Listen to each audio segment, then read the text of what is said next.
Unit 26. Jim talks about his staff. I am a lawyer. My assistant, Mr. Thomas Gordon, is a lawyer too. But Mr. Taylor is not a lawyer yet. He is a law student and is graduating at the end of the year.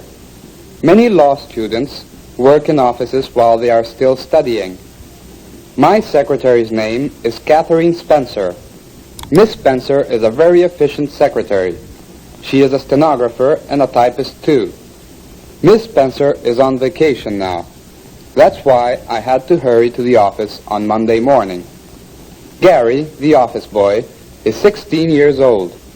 He helps Miss Spencer in the office and runs errands for me and Mr. Gordon. He is a nice boy and is studying art. He wants to be a painter one day. My office staff is small, but very efficient and responsible. The office staff: boss, manager, secretary, stenographer, clerk, typist, bookkeeper, accountant, receptionist, office boy, errand boy, janitor.